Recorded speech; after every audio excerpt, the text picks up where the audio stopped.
ஒரே ஒரு ஊரில் ஒரு ராஜா இருந்தாராம். அவர் நிறைய சம்பாதிக்கணும்னு திட்டம் போட்டார். தனக்காக சம்பாதிக்கணும்னு நினைக்கல, தன்னுடைய நாட்டுக்காக சம்பாதிக்கணும் அப்படின்னு நினைச்சார். அரசாங்க கருவூலத்தில் கையிருப்பு குறைச்சலாக இருந்தது. மக்கள்கிட்ட வரி விதிச்சாகணும், வேறு வழி இல்லை. ஆனாலும் அந்த ராஜா மக்கள் கஷ்டப்படக்கூடாது அப்படின்னு நினைக்கிறவர்.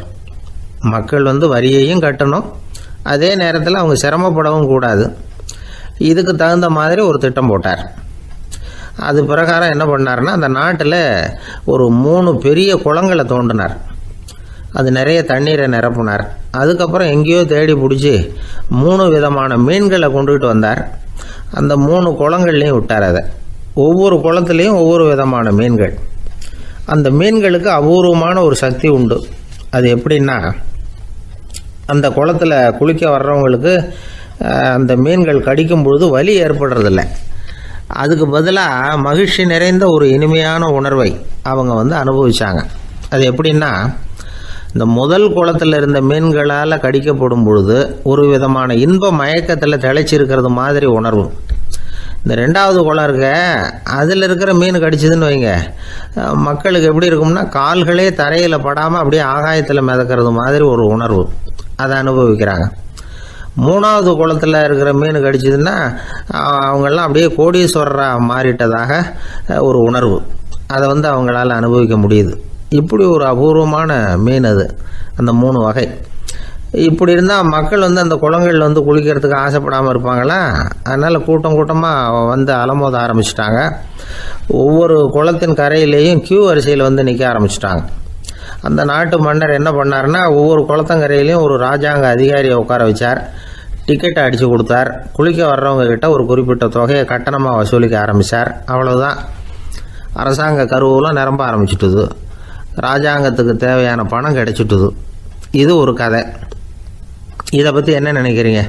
அதாவது மக்களுக்கு சுமை தெரியாமலே வரி வசூல் பண்ணுறது நல்லது தானே அப்படின்னு நினைப்பீங்க. ஆனால் இன்றைக்கும் உலகத்தில் பல அரசாங்கங்கள் இதே மாதிரி 3 குளங்களை வெட்டி வச்சுருக்குது. மக்களும் அதில் குளிச்சுக்கிட்டு தான் இருக்கிறாங்க. அது எப்படிங்கிறீங்களா? அந்த முதல் குளம் தான் சினிமா தியேட்டர். அதில் குளிக்கிறவங்க தான் ஒரு விதமான இன்ப மயக்கத்தில் திளைச்சிருக்கிறது மாதிரியான உணர்வை அனுபவிக்கிறவங்க. 2வது குளம் தான் சாராய கடை. இந்த குளத்தில் குளிக்கிறவங்க தான் கால்களே தரையில் படாமல் ஆகாயத்தில் மிதக்கிறது மாதிரி உணர்வை அனுபவிக்கிறவங்க. 3வது குளம் லாட்ரி டிக்கெட். இதில் குளிக்கிறவங்க தாங்கள் அப்படியே கோடீஸ்வரர்களாக மாறினது மாதிரி ஒரு உணர்வு, அதை அனுபவிக்கிறவங்க. இன்றைக்கி பல நாடுகள் இந்த குளங்களை பயன்படுத்திக்கிட்டு தான் வராங்க. ஒரு பூவில் வண்டு உட்காருது. அதில் இருக்கிற தேனை வண்டு எடுக்குது. இந்த சமயத்தில் அந்த பூவுக்கு வலிக்குமா? அதுக்கு வலிக்கிறது இல்லை. அந்த பூவோட மலர்ச்சியும் வளர்ச்சியும் குன்றி போகிறதும் கிடையாது. ஒரு ராஜா மக்கள்கிட்ட வரி வசூல் பண்ணும் பொழுது மக்களுக்கு சிரமமும் தெரியக்கூடாது, அதே நேரத்தை அதனால் அவங்க வாழ்க்கையும் கெட்டு போயிடக்கூடாது. அது மாதிரி வரி வசூல் பண்ணணுமா? இது காளிதாசனின் ரகுவம்சத்தில் காணப்படுகிற ஒரு கருத்து. ஒரு சின்ன குழந்தை தவறுதலாக ஒரு 25 காசு நாணயத்தை மூழ்கி விட்டுது. காசு வயத்துக்குள்ளே போயிட்டுது. அந்த குழந்தையோட தாய் உடனே குழந்தைய தூக்கிட்டு ஆஸ்பத்திரிக்கு புறப்பட்டாங்க. அப்போ அந்த பக்கமாக ஒருத்தர் வந்தார் தெருவில். என்ன விவரம்னு கேட்டார். இவங்க சொன்னாங்க, குழந்தை காசை முழுங்கிட்டுது, அதுதான் அவசரமாக ஆஸ்பத்திரிக்கு தூக்கிட்டு ஓடுறேன் அப்படின்னாங்க. அவர் சொன்னார், கவலைப்படாதம்மா, உடனே இப்படி கொடுங்க குழந்தைய அப்படின்னு கையில் வாங்கினார். ஒரு கையில் அந்த குழந்தையோட கால் 2ஐயும் பிடிச்சி தலைகீழாக தூக்கி பிடிச்சார். இன்னொரு கையால் அந்த குழந்தையோட வயத்தில் குறிப்பாக ஒரு இடத்துல அப்படியே தேடி அந்த சுட்டு விரலால் ஒரு இடத்துல பொட்டுன்னு தட்டினார். உடனே காசு அந்த குழந்தையோட வாய் வழியாக வெளியில் விழுந்துட்டுது. காசை எடுத்துக்கிட்டு, இந்தாங்கம்மா உங்கள் குழந்தை அப்படின்னார். ரொம்ப நன்றிங்க, நிச்சயமாக நீங்கள் ஒரு டாக்டராக தான் இருக்கணும், என்னுடைய யூகம் சரிதானே அப்படின்னாங்களாம் அந்த அம்மா. அதுக்கு அவர், இல்லைங்க, நான் ஒரு இன்கம் டேக்ஸ் ஆஃபீஸர், வருமான வரி அதிகாரி அப்படின்னு சொல்லிவிட்டு போனாராம்.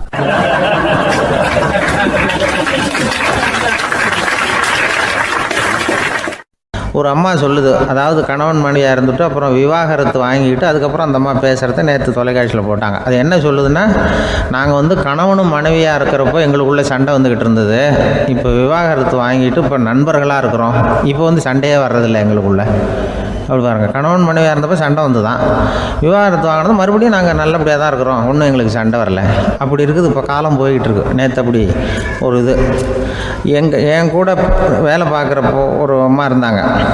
அவங்க எப்போதும் அவங்க வீட்டுக்காரர் படத்தையே வச்சுருப்பாங்க, கையில் பத்திரமா வச்சுருப்பாங்க. அவ்வளவு மரியாதை மதிப்புன்னு சொல்லி நாங்கள்லாம் அவங்கள பெருசாக நினைப்போம். இது எதுக்குமா அவங்க வீட்டுக்காரர் படத்தை பத்திரமா இல்லை கையிலே வச்சுருக்கீங்களே, ஆஃபீஸுக்கெல்லாம் எடுத்துகிட்டு வந்து வச்சு அடிக்கடி எடுத்து பார்த்துக்குவாங்க.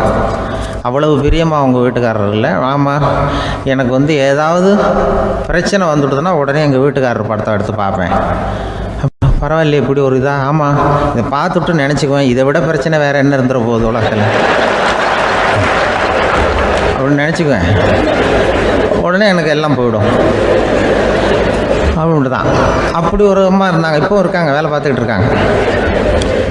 அப்படிலாம் இங்கே இருக்கிற தாய்மார்கள் பெண்கள் யாராவது அப்படி கூட பண்ணலாம். எப்போதுமே உங்கள் வீட்டுக்காரர் படத்தை கையில் வச்சுக்கோங்க. அது ஒரு யோசனை, குடும்பம் குதூகலமாக இருக்கிறதுக்கு அது ஒரு யோசனை. அதே மாதிரி இவங்களும் அவங்க படத்தை வச்சுக்கலாம். வச்சுக்கிட்டு பிரச்சனை வரும்பொழுது பார்த்துக்கணும், இதை விட நமக்கு என்ன வந்துட போகுது பெருசா அப்படின்னு. அப்படி தான் இருக்கணும். குடும்பம் வந்து நல்லபடியாக இருக்கணும்னா அதுக்கு இப்போ சொல்லுவாங்க, கடவுளே வந்து ஒரு வீட்டு கணவன் வீட்டு தலைவர் கனவுல வந்தாராம். கடவுள் வந்து இது மாதிரி உன்னை விட்டுட்டு உங்கள் குடும்பத்தை உன்னையெல்லாம் விட்டுட்டு போக போகிறேன்னா, அதனால் ஏதாவது வர வேணும்னா கேட்டு போய் வாங்கிக்கோ அப்படின்னு கடவுள் சொன்னாராம் அந்த குடும்ப தலைவர்கிட்ட. அவருக்கு என்ன கேட்குறதுன்னு புரியல. கடவுள் வந்து விட்டுட்டு போகிறேங்கிறார், ஏதாவது வரம் கேட்டுக்கோ அப்படின்னு நம்ம என்ன பண்ணுறது, என்ன கேட்குறதுன்னு ஒன்றும் புரியல. குழம்பிக்கிட்டு இருந்தான் அந்த ஆள் கனவுல. இப்போ கடவுள் சொன்னாரா, சரி நீ ரொம்ப குழப்பமாக இருக்க, நாளைக்கு மறுபடியும் உன் கனவுல வரேன், அதுக்குள்ளே நீ முடிவு பண்ணி வை, உனக்கு என்ன வரம் வேணுமோ கேட்டு வாங்கிக்கோ, உனக்கு வரம் கொடுத்துட்டு நான் போயிடுறேன், உன்னை விட்டுட்டு போகிறதா நான் முடிவு பண்ணிட்டேன் அப்படின்ட்டுருக்கார் கடவுள்.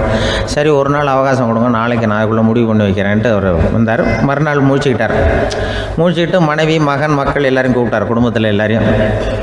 அப்படி வாங்க, இது மாதிரி நேற்று கனவுல வந்தார் கடவுள், நம்மளை விட்டுட்டு போக போகிறாராம், என்ன வரம் வேணும்னு கேட்டு வாங்கிங்கோ அப்படின்னு போய் சொல்லிட்டார். என்ன கேட்குறதுன்னா அப்படின்னு அந்த கணவன் கேட்குறான். இந்த மனைவி சொல்கிறாங்க, என் உடம்பு பூரா நகையாக இருக்கணும் அப்படின்னு கேள் அப்படின்ட்டுருக்கு.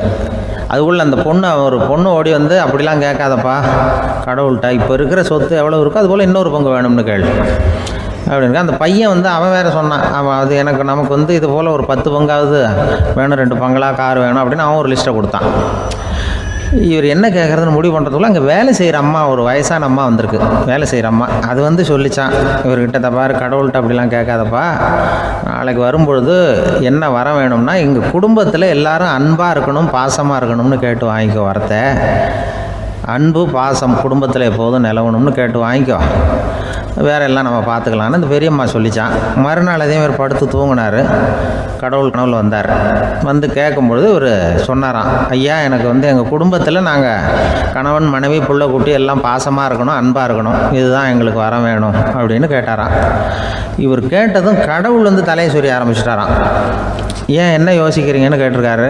நீங்கள் அன்பாக பிரியமாக இருந்தீங்கன்னா அப்புறம் ஏன் நான் உங்களை விட்டுட்டு போக போகிறேன், நான் ஏற்கனவே இல்லைங்கிறதுனால தான் உங்களை விட்டு போகலாம்னு முடிவு பண்ணியிருந்தேன். இப்போ நீங்கள் ஏற்கனவே பாசமாக இருந்தீங்கன்னா நான் இனிமேல் போக மாட்டேன், அதனால் ஏன் முடிவும் மாற்றிக்க வேண்டியது தான், உங்கள் கூட தான் இருக்க போகிறேன்னாராம். இப்படி ஒரு கதை சொல்லுவாங்க. அதனால் ஒரு குடும்பத்தில் அந்தந்த உறவு முறைகள் சரியாக இருக்கிற வரைக்கும் எல்லாம் நல்லாயிருக்கும். அங்கே தான் இறைவன் வாழும் இல்லம்ங்கிறாங்களே, அதுதான் அதில் அந்த குடும்ப தலைவருங்கிறவர் கணவன் அப்படிங்கிறதுனால அவருக்கு தான் பொறுப்பு. அவருக்கு நிறைய சகிப்புத்தன்மை வேணும், கோபம் வரக்கூடாது, யார் என்ன சொன்னாலும் போகணும். சில கணவன்மார்கள் வந்து எது சொன்னாலும் மனைவி வந்து தட்டுறதில்லை. அங்கே போனால் போவாங்க, எதுக்கு போக சொல்கிறேன்னு கேட்குறதில்ல, போகிறது. இங்கே வான்னா வர்றது. திருவள்ளுவர் மனைவி இருந்தாருன்னு சொல்கிறாங்கல்ல, அது மாதிரி. அது எப்படின்னா ஒருத்தர் சொன்னார், அது அப்படி இல்லை, அதுக்கு ஒரு கதை சொன்னார். ஹிட்லர் வந்து வந்தாராம் ஒரு தடவை, ஒரு பெரிய கப்பல் மேலே, கப்பலுடைய மேல் தளத்தில் ஹிட்லர் வந்துக்கிட்டு இருக்கார். ஒரு இங்கிலீஷ் கேப்டன் எதிரில் நிற்கிறான். அவனுக்கு பெரிய ஆச்சரியம், இந்த ஆள் இப்படி ஒரு தனி மனிதனாக இருந்துக்கிட்டு உலகத்தையே இப்படி இந்த பாடுபடுத்துகிறார் அப்படின்னு சொல்லி, உன்னுடைய வெற்றிக்கு என்ன காரணம்னு கேட்டாரான் அந்த இங்கிலீஷ் கேப்டன். இப்போ ஹிட்லர் சொன்னாராம், என்னுடைய வெற்றிக்கு காரணம் என்கிட்ட வேலை செய்கிற ஊழியர்கள். நான் கிழிச்ச கோட்டை தாண்ட மாட்டாங்க, நான் என்ன சொல்கிறேனோ அதை உடனே செய்வாங்க, ஏன் எதுக்குன்னு எதிர்த்து பேச மாட்டாங்க. அதுதான் என்னுடைய வெற்றிக்கு காரணம் அப்படின்னு சொல்லி அதை நிரூபித்து காட்டுறேன் பார் அப்படின்னு சொல்லி கையை தட்டினாரான் ஹிட்லர். உடனே ஒரு சிப்பாய் அங்கேருந்து வந்து லெஃப்ட் ரைட் போட்டு வந்து சல்யூட் பண்ணி நின்னான். உடனே ஹிட்லர் சொன்னார், நீ அப்படியே இந்த கப்பல் மேல் தளத்துலேருந்து அப்படி கடலில் விழுந்து செத்து போடா அப்படின்னு பொத்துன்னு குதிச்சுட்டான். எதுக்கு சொல்கிறேன் என்ன இதில், உடனே குதிச்சு செத்து போட்டான். இவருக்கு பெரிய ஆச்சரியம் கேப்டனுக்கு. ஹிட்லர் சொன்னார், இதுதான் என்னுடைய வெற்றிக்கு காரணம், இந்த பார் இன்னொருத்தனை கூப்பிட்றேன் அப்படின்னு தட்டினா இந்த பக்கத்துலேருந்து ஒருத்தன் வந்தான். லெஃப்ட் ரைட் வந்து நின்னா, நீ இப்படி குதிச்சு செத்து போடா அப்படின்னு பொத்துன்னு குதிச்சிட்டான். எதுக்கு போக சொல்கிறீங்கன்னு ஒன்றுமே கேட்கல, குதினா உடனே குதிச்சிட்டான். அப்போ ஹிட்லர் சொன்னார், இதே மாதிரி என்னுடைய ஒவ்வொரு ஊழியர்களும் இருக்கிறாங்க, நானும் ஊழியர்களை இழக்கிறதுக்கு தயாராக இல்லை, தப்பாருக்கு தயாராக இருப்பேன் எப்போதும். தப்பார் இன்னொருத்தரம் தட்டுறேன்னு இன்னொருத்தர் வந்தார். எதிர்த்தாவில் இருந்து ஒருத்தன் லெஃப்ட் ரைட் சல்யூட் அடித்தான். நீயும் குதிச்சு செத்து போடான்ருக்கார் ஹிட்லர். இவனால் பொறுக்க முடியல, இந்த இங்கிலீஷ் கேப்டன் அனாவசியமாக ஒவ்வொருத்தனாக குதிச்சு விட்றானேன்னு சொல்லி ஓடி போய் அவனை குதிச்சிட்டான். குதிக்கிறதுக்கு முன்னாடி பிடிச்சி தனியாக எழுதிட்டு போட்டான்.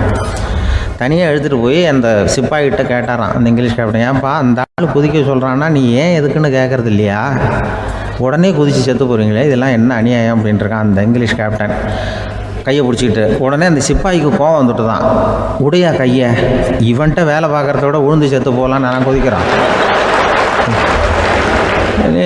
என்ன அனாவசியமாக எதுக்கையாக இருக்க சொல்கிறேன் அப்படின்னு சொல்லி குதிச்சுட்டானா. அதனால் இந்த உடனே சொல்கிறத செய்கிறாங்க பாருங்கள், அவங்கள நம்பக்கூடாது. கணவன்மார்களுக்கு ஒரு எச்சரிக்கை, சொல்கிறத உடனே செஞ்சுருவாங்க மனைவி, நீ அங்கே போனால் போங்க வரணும் அது ஹிட்லர் மாதிரி நினைக்கிறாங்கன்னு அர்த்தம். இதுகிட்ட பேசிக்கிட்டு இருக்கிறத விட சொல்கிறத செஞ்சுட்டு போடுவோமே, அப்படி சமாளிக்கிற கணவன்மார்கள் உண்டு. குடும்பத்தில் வந்து அப்படிலாம் இருந்து சமாளிக்கிறாங்க. பிள்ளைகளை பற்றி சொல்லுவாங்க. இப்போ ராமர் லட்சுமணர் கதை சொல்லுவாங்க. அதாவது ராமரும் பரதனும் பந்து விளையாடிக்கிட்டு இருந்தாங்களாம் சின்ன வயசில் பந்து விளையாடிட்டு இருந்தாங்களாம். உடனே ராமர் வந்தாராம், வந்து கோசலை அவங்க அம்மா கோசலை மடியில் சோர்ந்து போய் உட்காந்தாராம். சந்தோஷமாக வந்து உட்காந்துருக்காரு. அப்போ அந்த கோசலை அம்மா கேட்டாங்களாம், ஏன்ப்பா அப்படி இவ்வளவு சந்தோஷமாக இருக்கே, என்ன காரணம் அப்படின்னு கேட்டிருக்காரு. அப்படின்னு அந்த அம்மா கேட்டிருக்கு. ராமன் சொன்னான்னா, என் தம்பியோட நான் பந்து விளையாண்டுக்கிட்டு இருந்தேன், பரதன் அவன் வந்து ஜெயிச்சுட்டான், நான் தோத்துட்டேன், என்னை வந்து அவன் ஜெயிச்சுட்டான், அவனுடைய வெற்றி வந்து எனக்கு சந்தோஷமாக இருக்குது, தம்பியோட வெற்றி, அதனால் நான் சந்தோஷமாக இருக்கேன்னு சொல்லியிருக்கேன். அந்த அம்மாவுக்கு ரொம்ப சந்தோஷம், தம்பி ஜெயிக்கிறாங்கிறத பற்றி அண்ணன் வந்து சந்தோஷப்படுறானே அப்படின்னு. கொஞ்ச நேரத்தில் பரதன் வந்திருக்கான். அவன் சோர்ந்து போய் கலங்கி போய் வந்து அதே அம்மா மடியில் உட்காந்துருக்கான். நீ ஏன்ப்பா நீ தான் ஜெயிச்சுட்டியாமே, நீ என்னத்துக்கு வருத்தப்பட்டுக்கிட்டு வர அப்படின்னு கேட்டிருக்கேன் அந்த அம்மா. அப்போ பரதன் சொன்னானா, நான் ஜெயிக்கணுங்கிறதுக்காக அண்ணன் விட்டு கொடுத்தாரு, தோத்துட்டாரு, அதனால் எனக்கு வருத்தமாக இருக்குது. உண்மையில் அவர் தான் ஜெயிச்சிருக்க வேண்டியது, எனக்காக விட்டு கொடுத்தாரு அண்ணன், அதனால் நான் வருத்தப்படுறேன்னா. அப்போ அந்த அம்மா சொல்லிச்சான், இப்படி தான் தம்பியினுடைய வெற்றி அண்ணனை சந்தோஷப்படுத்துது, அண்ணனுடைய தோல்வி வந்து தம்பியை வருத்தப்பட வைக்குது, இப்படி தான் இருக்கணும் அண்ணன் தம்பின்னா, அப்படி தான் குடும்பத்தில் இருக்கணும்னு சொல்லி அந்த அம்மா சொன்னதாக சொல்லுவாங்க ராமாயண கதை. அதே போல் இப்போ இதில் வரும், நபிகள் நாயகத்தினுடைய பேரர்கள் பாத்திமாவனுடைய பிள்ளைகள் 2 பேர், ஹசன் ஹுசைன் 2 பேர் நபிகள் நாயகத்தினுடைய பேரன்மார்கள். அன்னை பாத்திமாவனுடைய குழந்தைகள்.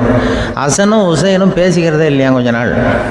இந்த அம்மாவுக்கு அதை பார்க்குறாங்க, ஏதோ அண்ணன் தம்பிக்குள்ளே ஏதோ தகராறு போல் இருக்கு, ஏன் பேசிக்க மாட்டேங்கிறாங்க அப்படின்னு சொல்லி அந்த பிள்ளைகளை கூப்பிட்டு வச்சு அந்த அம்மா புத்தி சொல்லிச்சான். இந்த பாருப்பா, நீ வந்து அண்ணன் தம்பிக்குள்ளே இது மாதிரி இருக்கக்கூடாது, உங்கள் பாட்டனார் ஒரு புத்திமதி சொல்லியிருக்காரு, உனக்கு தெரியுமா, ஒரு முஸ்லீம் இன்னொரு முஸ்லீமோடு 3 நாட்களுக்கு மேல் பேசாமல் இருந்தால் அது அவனை கொலை செய்வதற்கு ஒப்பாகும் அப்படின்னு நபிகள் நாயகம் சொல்லியிருக்கார், தெரியுமா உனக்குன்னு அந்த அம்மா சொல்லிச்சான். அப்போ அந்த தம்பிக்காரர் சொன்னாராம், ஹுசைன் சொல்லியிருக்கார், அதுவும் எனக்கு தெரியும். அதே தாத்தா பாட்டனார் என்ன சொல்லியிருக்காருன்னா, அந்த 2 பேரில் யார் முதல்ல சலாம் சொல்கிறாங்களோ, யார் முதல்ல முன்னாடி பேசுகிறாங்களோ அவங்களுக்கு சொர்க்கம் கிடைக்கும், இறைவனுடைய ஆசி கிடைக்கும்னு சொல்லியிருக்கிறார். அந்த ஆசி அண்ணனுக்கு கிடைக்கட்டுமேங்கிறதுக்காக நான் பேசாமல் இருக்கிறேன் அப்படின்னா. அந்த ராமனும் பரதனும் எப்படி இருந்தாங்களோ அப்படி தான் ஹசனும் ஹுசைனும் இருந்திருக்கிறார்கள். அந்த பாசம்தான் குடும்பத்தில் வேணும். வாழ்க்கையில் வெற்றி பெற என்ன வழி, இது ஒரு முக்கியமான கேள்வி. இதுக்கு எல்லாரும் பொதுவாக சொல்கிற ஒரு பதில், உழைச்சா வெற்றி பெறலாம் அப்படிங்கிறது தான்.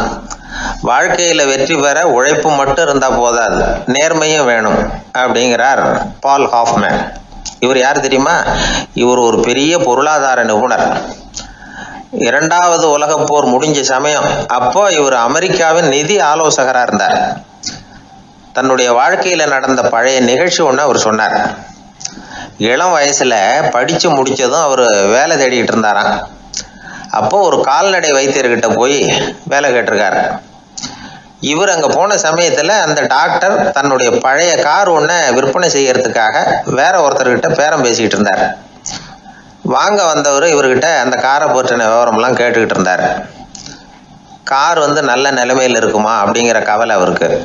எல்லா விவரங்களையும் கேட்டுக்கிட்டு அவர் கடைசியாக சொன்னார், டாக்டர், இந்த காரை நீங்களே என்னுடைய ஊருக்கு ஓட்டிகிட்டு வர வேண்டியது. கார் எந்த ரிப்பேரும் ஆகாமல் என்னுடைய ஊருக்கு சேர்ந்துட்டுதுன்னா அங்கேயே நான் பணம் கொடுத்து இந்த காரை வாங்கிக்கிறேன் அப்படின்னார். நம்ம கார் அவ்வளோ தூரத்துக்கு வழியில் எந்த கோளாறும் இல்லாமல் போய் சேருமா அப்படிங்கிற சந்தேகம் டாக்டருக்கு. அவர் என்ன செஞ்சார் தெரியுமா? தன்கிட்ட வேலை கேட்டு வந்திருந்த இளைஞர் பால் ஹாஃப்மேனை கூப்பிட்டார். அவர்கிட்ட சொன்னார், இதை பாருப்பா, இந்த காரை நீ அவருடைய ஊர் வரைக்கும் நல்லபடியாக ஓட்டிகிட்டு போய் சேர்த்துட்டீங்கன்னா உனக்கு நான் வேலை கொடுத்து விட்றேன். அது மட்டும் இல்லை, கார் விற்கிற தொகையில் கமிஷனும் கொடுக்குறேன், என்ன சம்மதமா அப்படின்னு கேட்டார். ஹாஃப்மேன் யோசனை பண்ணார். அதுக்கப்புறம் சரின்னு சொல்லி சம்மதிச்சார். கொஞ்ச நேரத்தில் அவரும் கார் வாங்க வந்தவரும் புறப்பட்டாங்க. இவர் ரொம்ப சிரமப்பட்டு வழியில் எங்கேயும் நிறுத்தாமல் காரை ரொம்ப சாமர்த்தியமாக ஓட்டிகிட்டு போய் சேர்த்துட்டார். இவரை அழைச்சிக்கிட்டு வீட்டுக்குள்ளே போனார். அப்புறம் கேட்டார், இதை பாருப்பா, இப்போ சொல்லு, இந்த காரோட நிலைமை இப்போ எப்படி இருக்குது? உண்மையிலேயே இது நல்ல நிலைமையில் இருக்குதா? உன்னுடைய மனசாட்சிப்படி பதில் சொல் அப்படின்னார். இவரும் உடனே காரு நல்ல நிலைமையில தான் இருக்குது அப்படின்னு சொல்கிறதுக்கு வாயை திறந்தார். அதுக்குள்ள பார்வை எதிரில் உள்ள சுவர் மேலே பட்டுது. அங்கே இயேசுநாதர் படம் ஒன்று மாட்டியிருந்தாங்க. அதுக்கு அடியில் எழுதியிருந்த வாசகம் என்னன்னா, நீ பேசும் ஒவ்வொரு வார்த்தையையும் இயேசு கவனித்து கொண்டிருக்கிறார் அப்படின்னு இருந்தது. அந்த வரிகளை பார்த்தார். உடனே காரு சரியில்லை அப்படிங்கிற உண்மையை சொல்லிவிட்டார். இவர் இப்படி சொன்னதும் இவரை ரொம்ப ஆச்சரியமா பார்த்தார். இவர்கிட்ட இருந்த நேர்மை அவரை சிந்திக்க வச்சது. உன்னுடைய நேர்மையை பாராட்டுறேன், உனக்கு கமிஷன் கிடைக்கணுங்கிறதுக்காகவே நான் இந்த காரை வாங்கிக்கிறேன்னார். இப்போ அவர் திகைச்சு போய் நின்னார். மறுபடியும் அவர் சொன்னார், நீ காரை ஓட்டிட்டு வரும்பொழுதே உன்னுடைய திறமையை பார்த்தேன், உனக்கு விருப்பம் இருந்தால் நீ என்கிட்டயே வேலைக்கு சேர்ந்துடலாம் அப்படின்னார். பால் ஹாஃப்மேன் அவர்கிட்ட வேலைக்கு சேர்ந்தார். படிப்படியாக முன்னேறினார். கடைசியில் பார்த்தீங்கன்னா அமெரிக்காவினுடைய நிதி ஆலோசகராக ஆனார். அதுக்கப்புறம் அவர் அந்த பழைய சம்பவத்தை எப்பவும் மறக்கறதில்லை, அடிக்கடி சொல்கிறது உண்டு. அதனால் இதிலேருந்து நாம் தெரிஞ்சுக்க வேண்டியது என்னென்னா, வாழ்க்கையில் முன்னுக்கு வரணும்னா உழைப்பு மட்டும் போதாது, நேர்மையும் வேணும். ஆனால் இந்த காலத்தில் சிலருடைய நேர்மை நமக்கு ஆச்சரியமாக கூட இருக்கும். ஒருத்தர் புஸ்தக கடை வச்சுருந்தார். ரொம்ப நேரமாக தேடி ஒரு புத்தகத்தை கையில் எடுத்தார். அதுக்கு பில் போட சொன்னார். அந்த புத்தக கடைக்கு வந்த இன்னொருத்தர் பில் போடுறவர், சார், இந்த புத்தகம் மகா அறுவை, மகா மட்டம், இது வேணாம் உங்களுக்கு, வேற ஏதாவது ஒன்று பாருங்கன்னார். புத்தக கடை வச்சிருக்கிறவரே இப்படி சொன்னார். வாங்க வந்தவர் இவர் ஆச்சரியமாக பார்த்தார். உங்கள் நேர்மையை பாராட்டுறேன், அது சரி, இந்த புத்தகத்தை ஏற்கனவே நீங்கள் படித்து பார்த்துட்டீங்களான்னு கேட்டார். அதை படித்து வேற பார்க்கணுமான்னார். அப்புறம் எப்படி இது மகா மட்டம்னு சொல்கிறீங்க அப்படின்னார். அதை எழுதினவனே நான் தான் சார் அப்படின்னார் அவர். இது ஒரு விதமான நேர்மை, நேர்மையை ஒத்துக்கிறது. எப்படி இருந்தாலும் வாழ்க்கையில் உழைப்பும் நேர்மையும் உயர்வதற்கு வழிகள். உழைப்பை விட நேர்மை முக்கியம் அப்படிங்கிறத புரிந்து கொண்டால் வாழ்க்கையில் வெற்றி நிச்சயம்.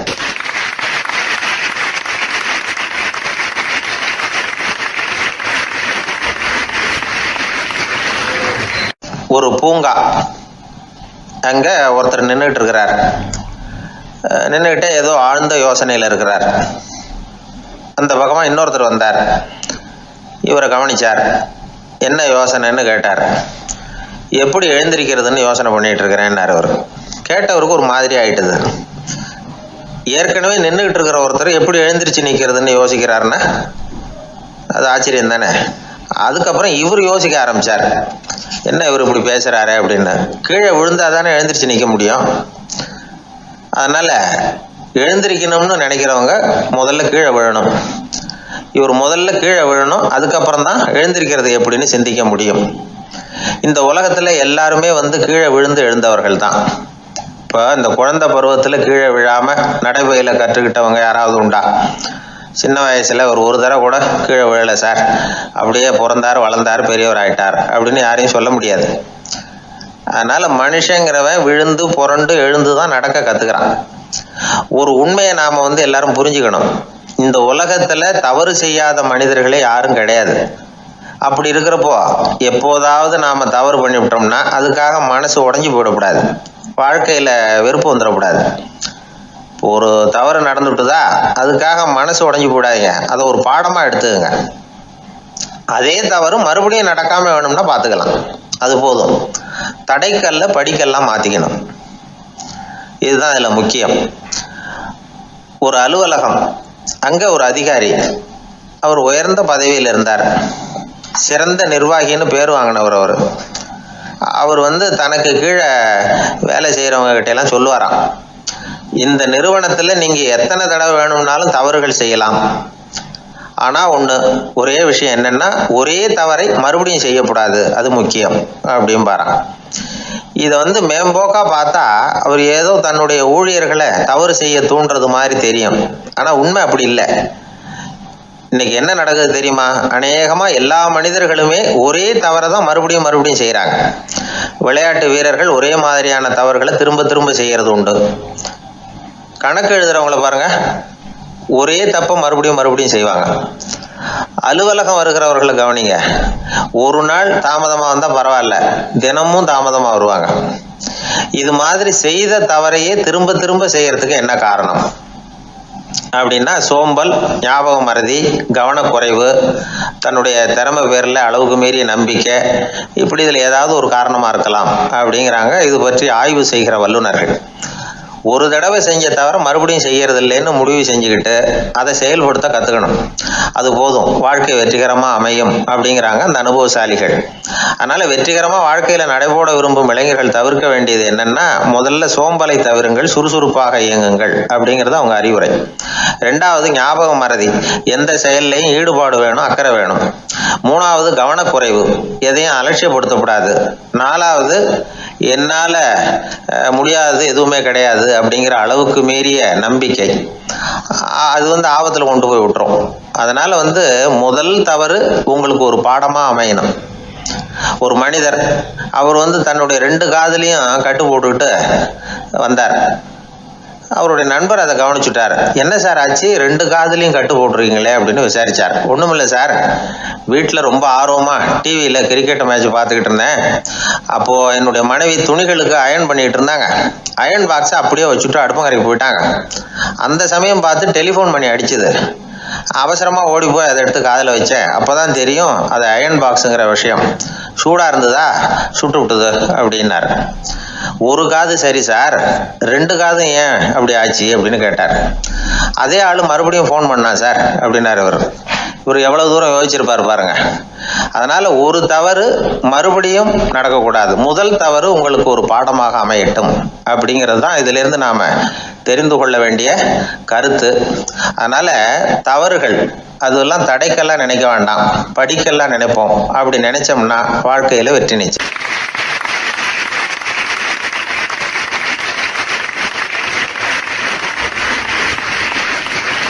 நபிகள் நாயகம் உட்கார்ந்துருக்கிறார்.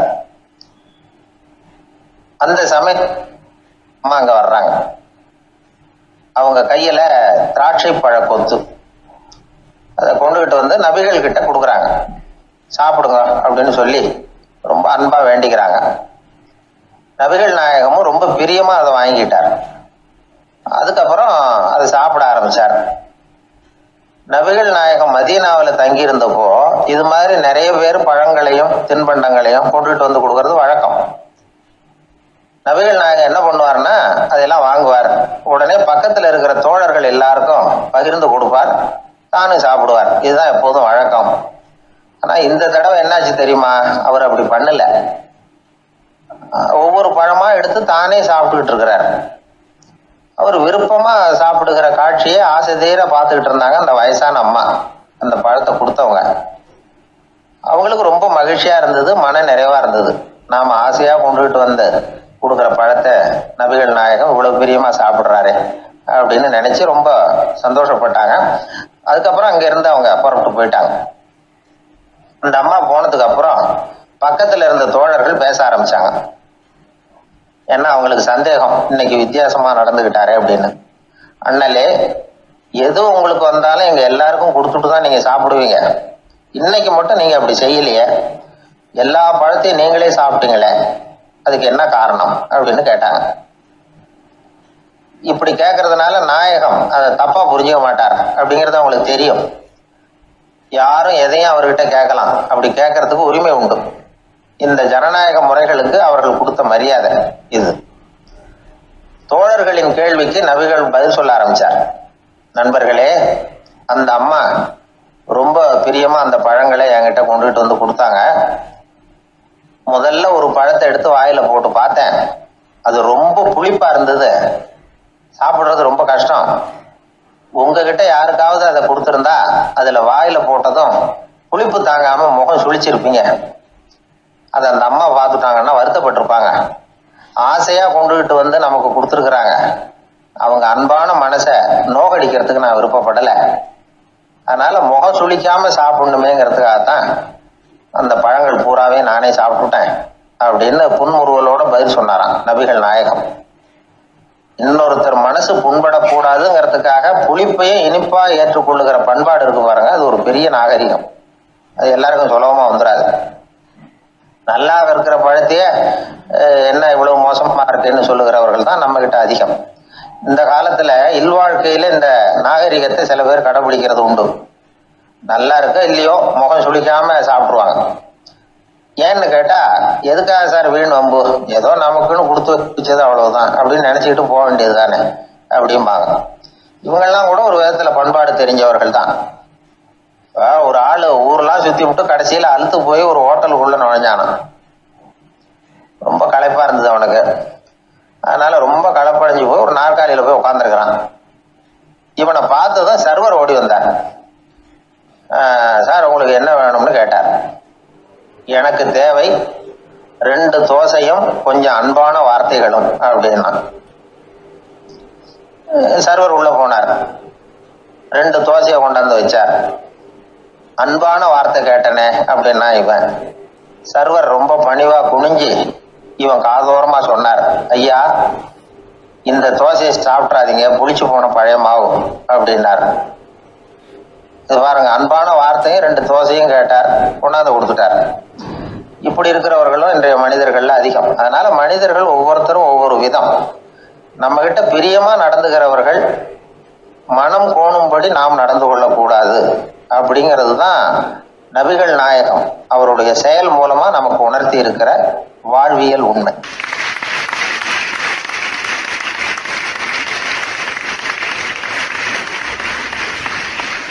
மனித நேயம்ங்கிறத பற்றி சொல்லுவாங்க. மனித நேயம் ஏன்னா ஒரு கணவன் கணவனாக இருக்கணும், மனைவி மனைவியாக இருக்கணும்.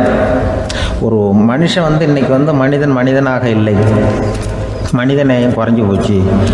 எது குடும்ப உறவுகள்லாம் ரொம்ப மாறி போச்சுன்னு சொல்கிறேன். இப்போ நாகரிகத்தில் அப்படி தான் இருக்குது. ஒரு இதில் ஒருத்தன் என்ன பண்ணியிருக்கிறான், ஒரு சின்ன பையனை கொண்டு வந்தானா. ஒரு சின்ன பையன் பக்கத்தில் இருக்கான்.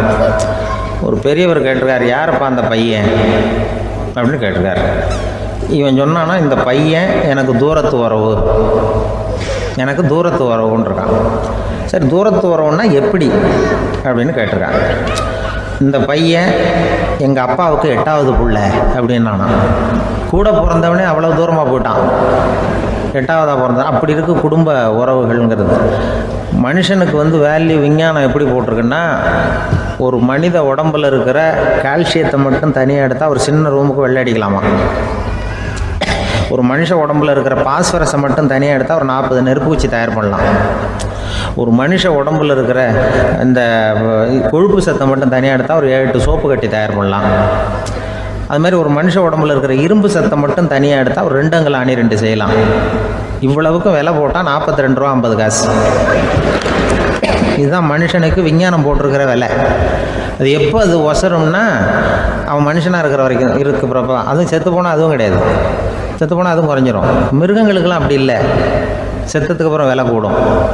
அங்கெல்லாம் எல்லா ஊர்லேயும் பார்த்திங்கன்னா உயிர் கோழி 50 ரூபா, உரிச்ச கோழி 60 ரூபான்னு போட்டிருக்கோம்.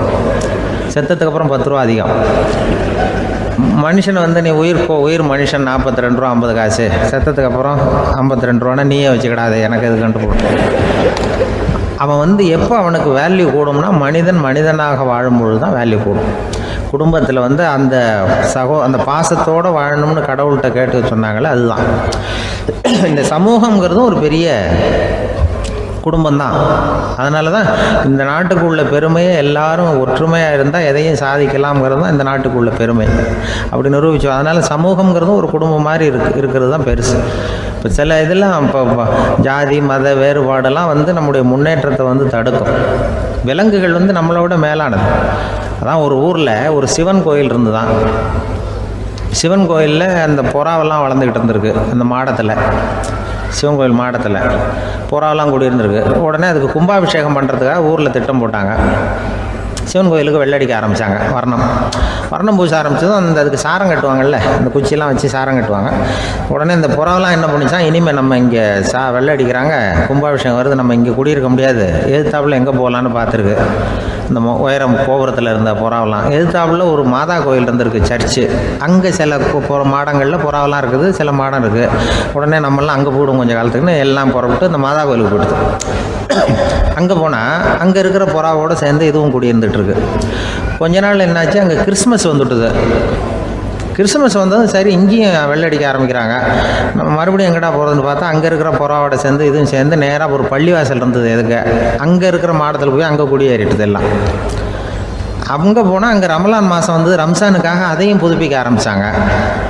இது என்ன பண்ணுறதுன்னு சொல்லி இந்த 3 செட்டு புறாவும் சேர்ந்து என்ன பண்ணிச்சு, எங்கே போகலான்னு பார்த்தா மறுபடியும் அதுக்குள்ளே இந்த சிவன் கோயிலில் கும்பாபிஷேகம் முடிஞ்சு போச்சான்.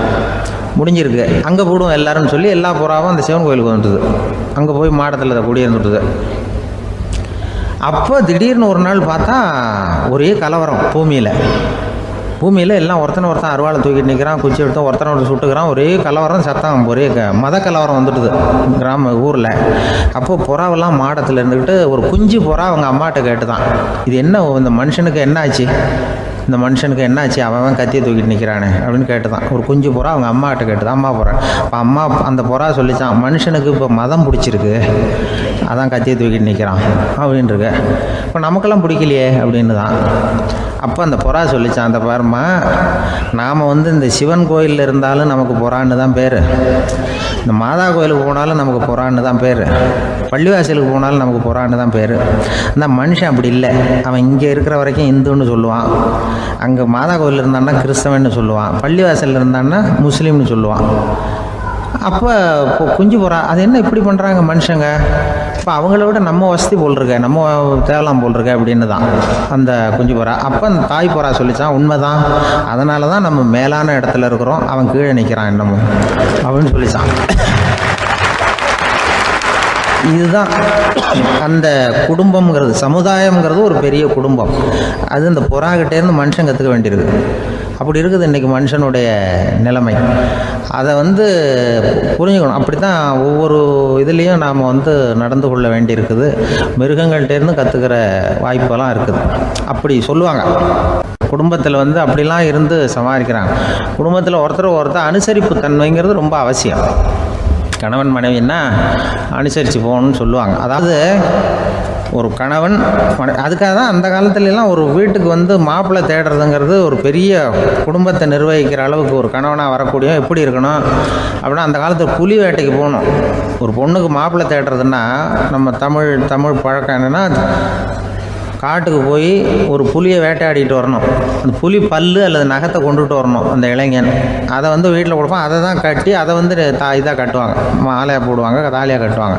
அதாவது வீரம் இருக்கா பையனுக்குன்னு பார்ப்பாங்க. ஒரு பொண்ணு வேணும்னா நீ முதல்ல வீட்டுக்கு பொண்ணு கேட்க போகக்கூடாது, காட்டுக்கு போகணும், போய் புலியை கொண்டு வா, அதுக்கப்புறம் தான் உனக்கு பொண்ணு அப்படின்னு சொல்லுவாங்க. இப்போவெல்லாம் ஏன் போகிறது இல்லைன்னா, இப்போலாம் ஒருத்தனை வந்து காட்டுக்கு போய் புலி பல் கொண்டு வான்னா புலி தான் மாப்பிள்ளையாக வரும். அதனால தான் இப்போ போகிறதில்ல யாரும் காட்டுக்கு. அப்போ வந்து பெண்களும் வந்து ரொம்ப வீரமாக இருந்தாங்க. பெண்கள் மூலம் அந்த காலத்தில் எப்படின்னா, முறத்தாலேயே புலியை துரத்துவாங்களாம். நம்ம பழைய பாட்டிலெல்லாம் பார்த்துருப்பீங்க, முறத்தால் புலியை விரட்டினாங்கன்னு வரும் பழைய பாட்டு. ஒரு அந்த அளவுக்கு பெண்களுக்கு வீரம். இப்போ கல்யாணம் ஆகி இந்த காலத்தில் ஒரு கணவனை வந்து விரட்டிட்டு வந்தாங்களாம் முறத்தை எடுத்துக்கிட்டு ஒரு மனைவி. அவன் பயந்துட்டு வெளில ஓடி வரான். பின்னாடி முறத்தை எடுத்துகிட்டு அந்த அம்மா ஓடி வருது. இவனை தனியாக பிடிச்சி கொண்டு போய், என்னப்பா இந்த மனைவிட்டு இப்படி பயந்து ஓடி வரையே, முறத்தால் துரத்துறா இப்படி வரையே அப்படின்னு தான் அவன் அப்படியே தடுமாறிக்கிட்டு, அதெல்லாம் ஒன்றும் இல்லை, அவன் என்னை புலியாக நினைக்கிறா அப்படின்னு ஒரு பெருமையாக சொல்லிட்டானா. அந்த காலத்தில் புலியை தான் முறத்தால் விரட்டினாங்க, இப்போ புருஷனை விரட்டுறாங்க அப்படின்னு சொல்லி. அப்படி அந்த காலத்தில் வந்து கணவனுக்கு ஒரு குடும்பத்தை நிர்வகிக்கிற திறமை இருக்கா, உடல் வலிமை தான் முக்கியம். இப்போ கூட மதுரை பக்கத்தில் ஐயாவுக்கு தெரியும், அந்த இளவட்டக்கல்லுன்னு ஒரு ஊருக்கு ஊர் எல்லையில் கிடக்கும். ஊர் எல்லையில் ஒரு பெரிய கல் கிடக்கும். அந்த ஊருக்கு பொண்ணு கேட்க போகிறவங்க அந்த கல்லை தலைக்கு மேலே தூக்கி காட்டணும். அப்படியே தூக்கி தலைக்கு மேலே வசதி கீழே போடணும். அந்த வலு இருந்தால் தான் நீங்கள் அந்த ஊருக்குள்ளேயே போகலாம், பொண்ணு கேட்குறதுக்கு போகலாம். இல்லைன்னா நீ திரும்பி போக வேண்டியதான். அந்த வலிமை இருக்கா மாப்பிள்ளைன்னு பார்க்குறாங்க. இளவட்டக்கல்லுன்னு பேர். அப்போ என்ன பண்ணாங்கன்னா, ஒரு 1000 வருஷத்துக்கு முன்னாடி அந்த கல்லை தலைக்கு மேலே தூக்கி கீழே போடுவாங்களாம். ஒரு 500 வருஷத்துக்கு முன்னாடி அப்படி கொஞ்சம் தூரம் இடுப்பு அளவுக்கு தூக்கி கீழே போட்டுக்கிட்டு இருந்துருக்குறாங்க. அதுக்கப்புறம் ஒரு 100 வருஷத்துக்கு முன்னாடியெல்லாம் அப்படி முழங்கால் அளவுக்கு அப்படி தூக்கி போட்டால் போகிறோம்னு வச்சுருந்தாங்களாம். இப்போ நான் அந்த ஊருக்கு என் கூட பழனிசாமின்னு ஒருத்தர் இருக்கார். அவர் போய், உனக்கு எப்படிப்பா இந்த ஊரில் கல்யாணம் ஆச்சு அப்படின்னா, இப்போலாம் நாங்கள் தொட்டு கும்பிட்டா போகிறோம், அதை அசைக்கிறது கூட இல்லை. அப்படி ஆகிட்டுது. ஒரு குடும்பத்தை கணவனாக வரப்போகிறவனுக்கான தகுதி அந்த காலத்தில் அப்படி இருந்துதான். அப்படி வந்து கணவன் வந்து தேர்ந்தெடுக்கிறது, குடும்ப தலைவனை தேர்ந்தெடுக்கிறது ஒரு பெரிய காரியம். ஒரு பெரிய செல்வந்தர் போட்டி வச்சாராம். ஒரு நீச்சல் குளம், அதில் யார் வேணாலும் குதித்து அந்த பக்கம் போய் கரையேறலாம். அந்த நீச்சல் குளத்தில் விஷப்பாம்புலாம் கிடக்கு. யார் துணிஞ்சி அந்த விஷப்பாம்பு இருக்கிற குளத்தில் குதித்து அந்த பக்கம் போய் கரையேறானோ அவனுக்கு ஒரு 100 ஏக்கர் நிலம் கொடுப்பேன். அது வேண்டான்னா ஒரு 1000 ஆடு கொடுப்பேன். அதுவும் வேண்டான்னா என் பொண்ணை கொடுப்பேன் அப்படின்னு போட்டி வச்சார். அதான் மாப்பிள்ளையை தேர்ந்தெடுக்கிறதுக்கு அவர் ஒரு வழி. நீச்சல் குளத்தில் குதிச்சு கரையேறணும். இப்போ அந்த ஊரில் இருக்கிற இளைஞர்கள்லாம் வந்து பார்க்குறாங்க அந்த குளத்தில் குதிக்கணும்னு. ஆனால் குளத்தில் வெறும் விஷப்பாம்புலாம் கிடக்கு. இது என்ன பண்ணுறதுன்னு பார்த்தா யாருமே குதிக்கிறதுக்கு தைரியம் வரல. திடீர்னு ஒருத்தன் துணிஞ்சு குதிச்சான். படப்படப்படன்னு அடிச்சுட்டு போய் அந்த பக்கம் கரையேறிட்டான். கரையேறின உடனே பரவாயில்லையே ஒரு ஆள் வந்துட்டான்னு சொல்லி அவனை அந்த இளைஞனை போய் பிடிச்சிட்டு வந்தாங்க. அந்த பெரியவர் கேட்டார், ஏன்ப்பா இவ்வளவு பெரிய விஷப்பாம்பெல்லாம் கிடக்கிற நீச்சல் குளத்தில் நீ துணிஞ்சு குதித்து கரையேறி இருக்கிற, உனக்கு என்ன 1000 ஏக்கர் நிலம் கொடுத்துறவா, 100 ஏக்கர் நிலம் கொடுக்கவா சொல்கிறபடி அப்படின்னா, வேண்டாம் சார்ன்றான். ஓஹோ அப்படின்னா ஒரு 1000 ஆடு வேணுமா உனக்கு அப்படின்னா, அதுவும் வேண்டாம் சார். ஓ அப்படின்னா என் பொண்ணு வேணுமா அப்படின்னா, அதுவும் வேண்டாம் சாருங்கிறான். அப்புறம் எதுக்குடா குதிச்சுன்ட்டு, என்ன உனக்கு என்ன தான் வேணும் அப்படின்னு கேட்டிருக்காரு. என்னை எவன் பிடிச்சி தள்ளி விட்டவன்னு தெரியணும் அப்படின்ட்டுருக்கான். அதுக்காக அவன் பார்த்துருக்கான். அப்படி இருந்தால் தான் துணிச்சல் வரும் இந்த காலத்தில். எதுக்கு இவ்வளவு சங்கடம்லாம் வச்சாங்கன்னா, ஒரு குடும்பத்துக்கு தலைவராக வர வேண்டிய ஒரு ஆள், கணவனாக இருக்க வேண்டியவனுக்கு துணிச்சல் இருக்கா, தைரியம் இருக்கா அப்படிங்கிறது பார்க்குறதுக்காக இப்படிப்பட்ட தேர்வு முறைகள்லாம் வச்சுருந்தாங்க அந்த காலத்துலலாம். இப்போலாம் கல்யாணம் பண்ணுறது ஆளுக்கு நேரில் பார்க்காமலே கூட கல்யாணம் நடக்குது இன்டர்நெட்டில். இப்போ சர்டிஃபிகேட் கேட்குறாங்க, நோய் நொடி இல்லாமல் இருக்காரா பார். காட்டுக்கெலாம் போக வேண்டாம், நேராக ஆஸ்பத்திரிக்கு போய் ஒரு சர்டிஃபிகேட் வாங்கிட்டு வா, உனக்கு ஒன்றும் வியாதி இல்லைன்னு ப்ரூவ் பண்ணு, அதுக்கப்புறம் பார்த்துக்கலாம், மற்றதை பேசுவோம் அப்படின்னு சொல்லி அப்படி இருக்குது நிலைமை. அதனால் குடும்பத்தில் வந்து அந்த கணவனாக இருக்கிற வேண்டியவனுக்கு பொறுப்பு அதிகம். ஏன்னா எல்லாத்தையும் அனுசரித்து போக வேண்டியதாக வந்தான்.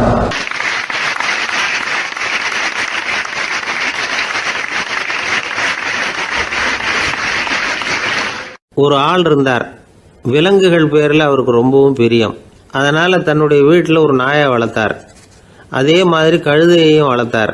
அந்த கழுதை அவர் வீட்டு கொல்லை பக்கத்தில் நின்றுக்கிட்டு இருக்கும். ஏதாவது பொதி சுமக்கிற வேலை இருந்ததுன்னா அதை கவனிச்சிக்கும். அந்த நாய் வந்து வீட்டுக்குள்ளே இருக்கும். நாய்க்கு அந்த வீட்டில் ராஜ உபசாரம் தான். அதுக்கு அந்த வீட்டில் ஏகப்பட்ட மரியாதை. குளிக்கிறதுக்கு தனியாக சோப்பு, 2 வேளையும் பால், பிஸ்கட்டு, மத்தியானம் சாப்பாடு. அதுக்கு ஏதாவது உடம்பு சரியில்லைன்னா உடனே ஆஸ்பத்திரி வைத்தியம். ரொம்ப கொடுத்து வச்ச நாய்.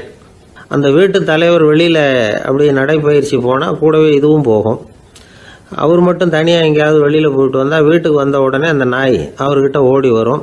அப்படியே எழும்பி முன்னங்கால் 2ஐயும் அவர் தோள் மேலே போட்டுக்கும். அவர் சிரிச்சுக்கிட்டே தலையில் செல்லமாக தட்டுவார். அவர் ஈசி சேரில் சாஞ்சிக்கிட்டு டிவி பார்ப்பார், பேப்பர் படிப்பார். அப்போலாம் அந்த நாய் அவருடைய காலடியில் படுத்துக்கும். அப்போ கூட அவர் தலையை செல்லமாக தடவி கொடுப்பார்.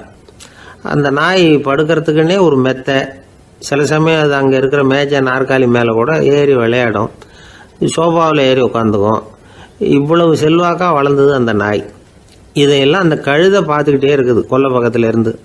பார்த்துட்டு அது யோசிக்க ஆரம்பிச்சுதான், என்ன இது, இந்த வீட்டில் நாம தான் கழுதையாக உழைக்கிறோம், பொதி சுமக்கிறோம், நமக்கு ஒரு நல்ல சாப்பாடு கிடையாது, படுக்கை கிடையாது, ஒரு நாளாவது நம்ம தலையையோ முதுகையோ தடவி கொடுத்தது கிடையாது. ஆனால் அந்த நாய் இந்த வீட்டுக்காக ஒரு துரும்ப கூட அசைச்சதில்லை.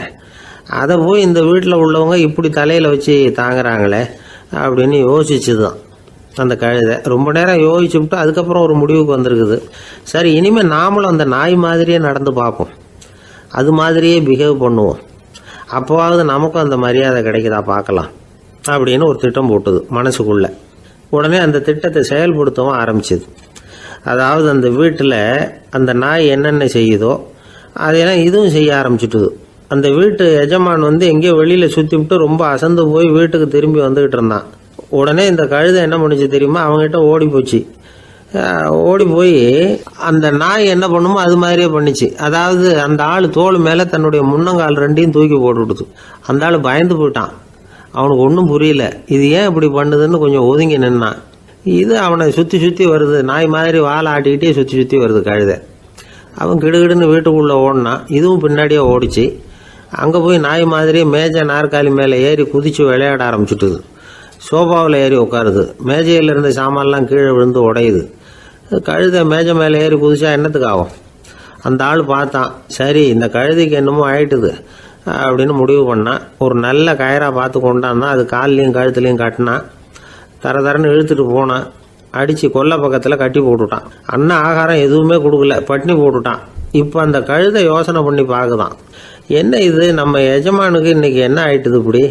அந்த நாய் பழகிறது மாதிரி தானே நாமளும் பழகணும். ஆனால் இந்த மனுஷன் நாயை அடிக்கலை, ஆனால் நம்மளை அடிக்கிறான், இப்படி கொண்டாந்து கட்டி போட்டானே, என்ன காரணமாக இருக்கும் அப்படின்னு யோசனை பண்ண ஆரம்பிச்சுட்டு தான் அந்த கழுதை. எதுக்கு இந்த கதைன்னா, இது மாதிரியே நாம கூட சில சமயம் யோசிக்கிறது உண்டாம். இயல்புலேருந்து மாறி நடக்க ஆரம்பிச்சிட்டோம்னா பல சமயங்களில் இப்படி யோசிக்கிறது மாதிரி தான் ஆகிடும். அதனால தான் ஒரு மனுஷன் எப்படி நடந்துக்கணுமோ அப்படி நடந்துக்கிட்டாதான் நமக்கு மரியாதை. வெறி நாய் கடிச்சுட்டா மனுஷன் அது மாதிரியே ஆகிடுறான் பார்த்தீங்களா, அவனோட இயல்பு மாறி போடுது. ஒருத்தனை பார்த்து இன்னொருத்தன் கேட்டானா, வெறி நாய் உன்னை கடிச்சுட்டா நீ என்ன பண்ணுவே அப்படின்னு கேட்டிருக்கான். நான் உடனே பேப்பரும் பேனாவும் கேட்பேன் நானா இவன். ஏன் உயில் எழுதுறதுக்கான்னு கேட்டிருக்கான் அவன்.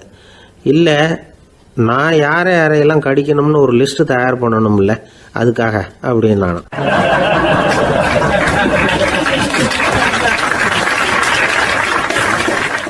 அந்த காலத்துல எல்லாம் படிக்கிறதுங்கிறது எப்படி தெரியுமா, குருகுல வாசம் செஞ்சு படிக்கணும். ஆசிரியருங்கிறவர் ஆசிரமத்தில் இருப்பார். அங்கே போய் அவருக்கு தொண்டுகள் செய்யணும், துணிகள்லாம் துவைச்சி போடணும், தூங்கும்போது காலை பிடிச்சி விடணும், புழுக்கமாக இருந்தால் விசிறி மட்டை எடுத்து விசிறணும். அப்படியே அப்பப்போ அவர் சொல்லிக் கொடுக்குற பாடத்தையும் கற்றுக்கணும். அவர் சொல்லிக் கொடுக்குற பாடங்களை ஓலைச்சுவடிகளில் எழுதிக்கணும். இதுதான் குருகுல வாசம்ங்கிறது. இப்போ மாதிரிலாம் கிடையாது. ஆக குருகுல வாசம்ங்கிறது மனசையும் பண்படுத்தும், அறிவையும் பண்படுத்தும். அப்படி ஒரு பயிற்சி அது. அந்த காலத்தில் பஞ்சபாண்டவர்கள் ஒரு குருகுலத்தில் படிக்க போனாங்களாம். ஏற்கனவே அங்கே ஒரு 15 பேர் இருந்திருக்கிறாங்க. இவங்களையும் சேர்த்து மொத்தம் 20 பேர். எல்லாரும் ரொம்ப ஆர்வத்தோடு அங்கே தங்கி படிச்சுக்கிட்டு இருக்கிறாங்க. 2 வருஷம் ஓடி போச்சு. எல்லாரும் ஊருக்கு திரும்ப வேண்டிய நேரம். ஆசிரியர் ஒவ்வொருத்தராக கூப்பிட்டார். இது வரைக்கும் என்ன கற்றுக்கிட்ட அப்படின்னு கேட்டார். அவங்க தாங்கள் எழுதி வச்சிருந்ததை சொன்னாங்க, கற்றுக்கிட்டதை சொன்னாங்க. அங்கே படிக்க வந்தவங்க எல்லாருமே புத்திசாலிகள். அது மட்டும் இல்லை, பல பேர் அரச குடும்பத்தை சேர்ந்தவங்க, இளவரசர்களாக வேற இருக்கிறவங்க. அதனால் அவங்கக்கிட்ட அபாரமான கல்வி அறிவை எதிர்பார்த்தார். ஒருத்தன் வந்தான், தான் எழுதி வச்சிருந்த சரித்திர பாடம் பூராவையும் படித்து காட்டினான்.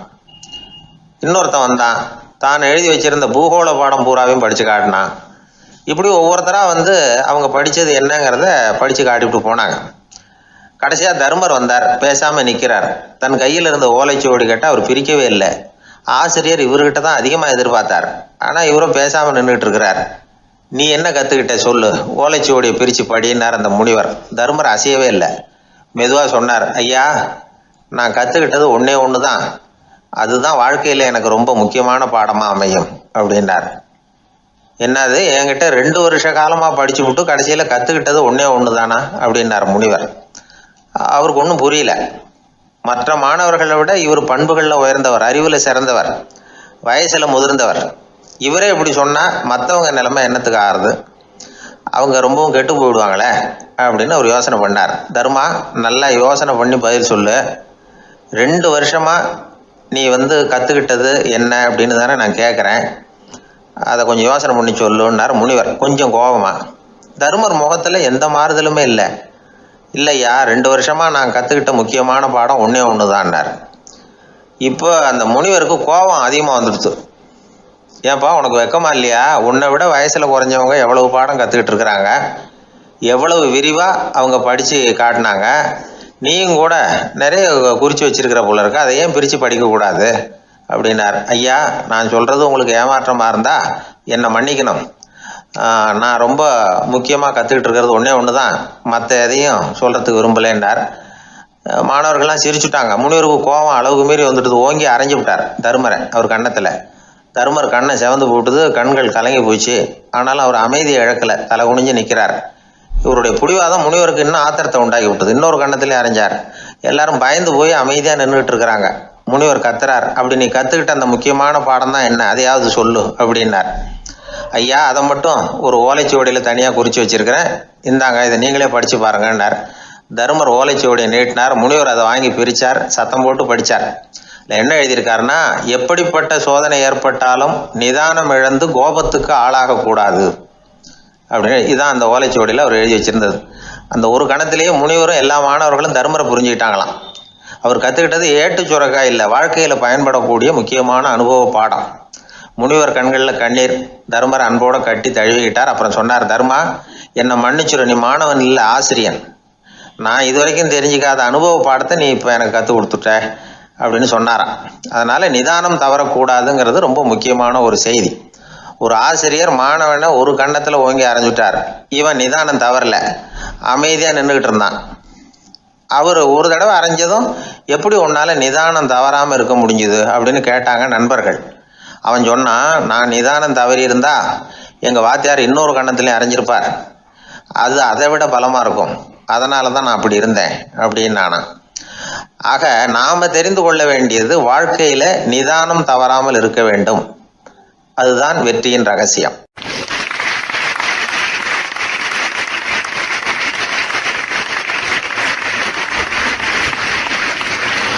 அந்த ஆளை கண்டா ஏன் இப்படி முகத்தை திருப்பிக்கிட்டு வர்றீங்க அப்படின்னு கேட்டார் ஒருத்தர் நண்பர்கிட்ட. எலெக்ஷனில் அவன் எதிர்த்து நின்னவன் சார், என்ன அவங்ககிட்ட நமக்கு என்ன பேச்சுவார்த்தை அப்படின்னாரான் ரொம்ப கோபமாக இவர். சரி, அந்த ஆள் யாருன்னு கேட்டேன். என் கூட பிறந்த தம்பி தான் சார் அப்படின்னார் அந்த கோபம் குறையாமல். அதாவது நம்ம ஊர் நிலவரம் இப்படி, அதாவது அண்ணனும் தம்பியும் எதிர்த்து நிற்பாங்க தேர்தலில், ஒருத்தர் கண்டா பேசிக்கிறது இல்லை. ஆனால் இங்கிலாந்தில் எப்படி தெரியுமா, அங்கே ஒரே மேடையில் போட்டி போடுற 2 வேட்பாளர்களும் பேசுவாங்களாம், பட்டிமன்றம் மாதிரி. ஒருத்தர் முதல்ல எழுந்திருப்பார், நான் இந்த தேர்தலில் வெற்றி பெற்றால் என்னென்ன செய்வேன் அப்படின்னு சொல்லிவிட்டு உட்காருவார். அதுக்கப்புறம் அடுத்தவர் எழுந்திருப்பார், அவர் சொல்லுவார், நான் வெற்றி பெற்றால் இந்த மக்களுக்கு என்னென்ன செய்வேன், இந்த நாட்டுக்கு என்னென்ன செய்வேன் அப்படிங்கிறத சொல்லிவிட்டு உட்காருவார். 2 பேரும் ஒரே மேடையில் பேசுவாங்க. மக்கள் 2 பேர் பேச்சையும் கேட்டுக்கிட்டு ஒரு முடிவுக்கு வருவாங்க. இதுதான் அங்கே உள்ள பழக்கம். இங்கே அப்படி இல்லை. இங்கே ஒருத்தர் பார்த்தாவே முகத்தை திருப்பிக்கிறது. ஒரு தடவை இது மாதிரி ஒரு கூட்டம் நடந்துக்கிட்டு இருக்கு அங்கே வெளிநாட்டில் தான். நேரத்துக்கு சரியாக ஒரு வேட்பாளர் சேரலை. இது இங்கிலாந்தில் நடந்த நிகழ்ச்சி. அப்புறம் என்னாச்சுன்னா, ஒருத்தர் வந்துட்டார், இன்னொருத்தர் சேரலை. அப்புறம் உடனே அந்த ஒருத்தர் வந்தவர் பேச ஆரம்பிச்சிட்டார். அதாவது அந்த இன்னொருத்தர் சார்பாகவே பேசிட்டாராம். அதாவது அவர் வரல, நான் அவர் சார்பாக நான் பேசிடுறேன். அதாவது அவர் ஜெயிச்சுட்டா அவர் என்னென்ன செய்வார் இந்த நாட்டுக்கு அப்படின்னு சொல்லி அவர் பக்கத்தில் உள்ள நியாயத்தை எடுத்து இவரே சொல்லிட்டாராம். இப்படிலாம் அங்கே நடந்துதான். இது எப்பேற்பட்ட தேர்தல் பண்பாடு பாருங்கள். அதனால் இன்னொரு விஷயம், இப்போ இங்கிலாந்துலாம் ஓட்டு கேட்குறப்ப வெற்றியா தோல்வியாங்கிறத ஓரளவுக்கு யூகிச்சு விடலாமா. இப்போ ஒரு வேட்பாளர் ஒரு வீட்டுக்கு முன்னாடி போய் நின்று எனக்கு ஓட்டு போடுவோன்னு கேட்குறாருன்னு வச்சுங்களேன், அதுக்கு என்ன பார்த்து செய்கிறோம், போயிட்டு வாங்க அப்படின்னு சில வீடுகளில் வாசலில் நின்று சொல்லி அனுப்பிச்சிருவாங்களாம். வேறு சில வீடுகளில் எப்படின்னா, வேட்பாளரை வீட்டுக்குள்ளே கூப்பிட்டு காபி சாப்பிட சொல்லி உபசரித்து அதுக்கப்புறம் அனுப்பி வைக்கிறது வழக்கமாக. இதில் எந்த வீட்டு ஓட்டு நிச்சயம் தெரியுமா? வாசலில் நின்று வழி அனுப்பி வச்சுட்றாங்க பாருங்கள், அவங்க ஓட்டு நிச்சயம். உள்ளே கூப்பிட்டு காப்பி கொடுத்து அனுப்புகிறாங்க பாருங்கள், அவங்க ஓட்டு நிச்சயம் இல்லையா? சரி, அப்புறம் ஏன் அந்த உபசரிப்பு அப்படின்னு கேட்டால் அதுக்கு ஒரு காரணத்தை சொல்கிறாங்க. அதாவது அது ஒரு அனுதாபத்தை தெரிவிக்கிற முறையாம். ஐயோ பாவம், நாம் இவருக்கு ஓட்டு தான் போட போகிறதில்ல, எதையாவது செய்வோம், காப்பியாவது சாப்பிட்டு போகட்டும் அப்படிங்கிற எண்ணமா. இப்படி அந்த ஒரு பழக்கம். ஆக அந்த ஊரில் நிறைய காப்பி சாப்பிட்ணும்னு ஒருத்தர் ஆசைப்பட்டால் தேர்தலில் தோற்று போகிறதுக்கு தயாராக இருக்கணும். ஒரு சமயம் ஒரு ஊரில் தேர்தல் நடந்துதான். ஒரு தொகுதியில் நின்று தோற்று போன ஒருத்தர் கையில் ஒரு துப்பாக்கியோட ஊருக்குள்ளே சுற்றிக்கிட்டு இருந்தாராம். ஒரு போலீஸ்காரர் அவரை பார்த்துட்டு சந்தேகப்பட்டிருக்கார். அதனால் அவரை தடுத்து நிறுத்தி, என்ன இது துப்பாக்கியோட சுற்றுறீங்களேன்னு விசாரிச்சிருக்கார். இதுக்கு அவர் சொன்னாராம், சார், இந்த தொகுதியில் மொத்தம் 1,00,000 வாக்காளர்கள், அதில் எனக்கு 10,000 பேர் மட்டும்தான் எனக்கு ஓட்டு போட்டிருக்கிறாங்க. அப்படின்னா எனக்கு வேண்டாதவங்க இந்த தொகுதியில் 90,000 பேர் இருக்கிறாங்கன்னு அர்த்தம். இப்படி ஒரு சூழ்நிலையில் நான் என்னுடைய பாதுகாப்புக்கு ஆயுதம் இல்லாமல் நடமாடலாமா அப்படின்னு கேட்டாராம். எவ்வளவு எச்சரிக்கை பாருங்கள். நம்ம ஊரில் சில பேர் ஓட்டு கேட்குற விதமே தனி. ஒருத்தர் ரொம்ப சாமர்த்தியமாக ஓட்டு கேட்பாராம். அவர் எப்படின்னா, ஒரு வீட்டுக்கு போகிறாருன்னு வச்சுங்களேன், அந்த நேரம் அந்த வீட்டுக்காரரு என்ன செஞ்சுக்கிட்டு இருக்கிறாரோ அதே வேலையை இவரும் கொஞ்ச நேரம் செய்வாராம், அவருக்கு ஒத்தாசையா. அதுக்கப்புறம் மெதுவாக பேச்சு கொடுப்பார், ஓட்டு கேட்பார், இது மாதிரி எலெக்ஷனில் நிற்கிறேன் கவனிக்கணும்னு. அது மாதிரி ஒரு தடவை அவர் போனப்போ அங்கே அவர் என்ன பண்ணிகிட்டு இருக்காரு, வீட்டுக்கு பின்னாடி மாட்டு கொட்டையில் பால் கறந்துக்கிட்டு இருக்கார் ஒரு பசுமாட்டுக்கிட்ட. அந்த வீட்டில் இவர் ஓட்டு கேட்க போனவர் இவர் ஓடி போய் இன்னொரு சொம்பை எடுத்துக்கிட்டு அதே மாட்டுக்கு இன்னொரு பக்கம் போய் உட்காந்துக்கிட்டு இவரும் பால் கறக்க ஆரம்பிச்சிட்டார். எதிர உட்காந்துட்டு இருக்காரு இவர் இந்த பக்கம் உட்காந்துருக்கார். கீழே கொஞ்சம் குனிஞ்சு பார்த்தா ஒருத்தர் முகத்தை ஒருத்தர் பார்க்கலாம். கொஞ்ச நேரம் ஆனதுக்கப்புறம் இவர் மெதுவாக அவர்கிட்ட பேச்சு கொடுத்தாராம். இது மாதிரி நான் எலெக்ஷனில் நிற்கிறேன், நீங்கள் ஓட்டு போடணும், அதுக்காக தான் வந்தேன்னாராம். அது முடியாதுங்களேன்னாராம் அவர். ஏன்னு கேட்டிருக்கார். நான் இந்த வீட்டுக்காரன் இல்லை, நானும் உன்ன மாதிரி ஓட்டு கேட்க வந்தவன் தான் அப்படின்னாராம் அவர்.